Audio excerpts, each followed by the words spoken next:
I'm Matt Simon, running backs coach at the University of Buffalo. Well, I'm an Army brat, and football was really a vehicle for me from places to places where I had moved to interact and socialize. It's always been a part of my life, much like the military was for the first 18 years of my life. And then it also afforded me an opportunity to go to college. Funny thing about my college career is that I played defense. I was a linebacker, and had the fortunate opportunity to start as a freshman. Played for a great teacher and who became a mentor for me as not only as a football player, but as a college student, in Jack Scott from Eastern New Mexico University. Played all 4 years there, was able to start as a freshman. Great experiences. I can't say enough about my college experience.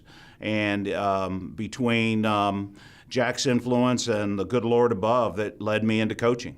Well, my first coaching job, surprisingly enough, in reality, after being a graduate assistant coach at my alma mater, was at Borger High School in Borger, Texas. I was really content to be a high school football coach.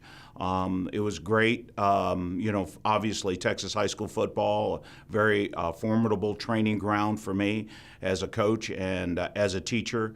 But the good Lord had other plans, and He has taken me along the way to some, to various venues. I moved into the college ranks from there to the University of Texas at El Paso, where I had a great opportunity to work with a guy by the name of Bill Michaels, who later worked for me when I became a head coach at North Texas. Then also had an opportunity to work for the great Don James. Don James was running a powerhouse program at the University of Washington. I got a chance to be a part of that staff, a great group of men that helped mold and mentor me, and a lot of my organizational skills were developed from Don James. And it also led me to another mentor in my life who, through relationships and clinics, began to foster my career in Bill Walsh. And those men had a tremendous impact on me, impact on the way I taught, in the way I approached the game, and it continued its development as the process moved along. I became a head coach, used a lot of the skills that those guys had taught me, that those men had mentored into me, and as I moved along, I got a great experiences as being a head football coach and also moving into the National Football League. Most importantly, it's building relationships with the guys that I have today. They get an opportunity because of the experiences to learn a lot about Jamal Lewis, a lot about LaDainian Tomlinson. They get to learn how their development took place. They get to learn a lot about Chester Taylor and how he came from a Mid-America Conference team into the National Football League, and guys like that. The journey of a Greg Lewis to the Doak Walker Award from almost oblivion at the University of Washington.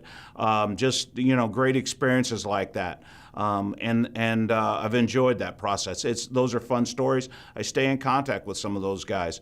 It's interesting that Jamal's actually met some of our players, and that LaDainian and I have had conversation about coming back around into our organization here. Those are our life experiences, and the relationships with those guys continue on. Jeff Quinn wanted to improve his running game, and Jeff being an offensive line coach, they felt like they had the right schemes available to get things started, but they really needed a push in the running game.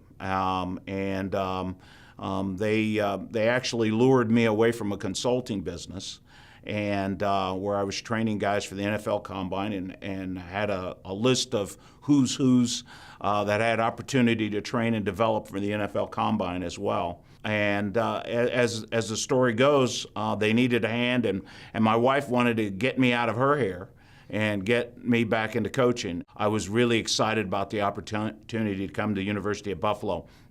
And one of the reasons it was pretty much a slam dunk for me was that my son was here in 2008 on Turner Gill's championship team.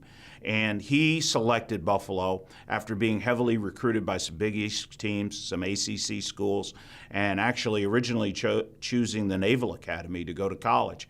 And he chose to change direction and come to UB because of the education, because of the quality of the university. And that was paramount to me in my memory. I came and saw him here.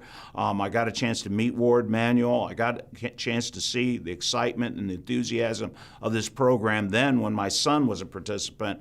So when I got the call from Alex Wood and Jeff Quinn, I jumped on board. I don't know how you can be a very successful football coach if your family's not involved. My wife brings a lot of energy to the table, and she's what really keeps me happy between her and the good Lord above. And obviously, the environment where my children have been able to be very enthusiastic about what we do, about Saturday afternoons, and also about weekday events, and being able to come out to this facility is one of the things that I've always prayed and asked for, in my approach to football. If I couldn't have my family involved, I don't know if the Lord will want me to do this. Bill Walsh had a tremendous impact on me as a teacher, really in how to approach great athletes as well as lesser athletes in being positive in my approach and being positive as a teacher. He was always about what to do and to refocus on the positives in coaching and really articulating to the athlete what your demands are for him. I really appreciated that because I think he really jump-started my coaching skills. And it gave me a chance to relate to great athletes in a manner that, and athletes who want to be great, in a manner that keeps them moving in a positive direction. We don't spend a lot of time lingering in our approach about the negatives. We really work on the demands of what we want to get done and how we want to get things done.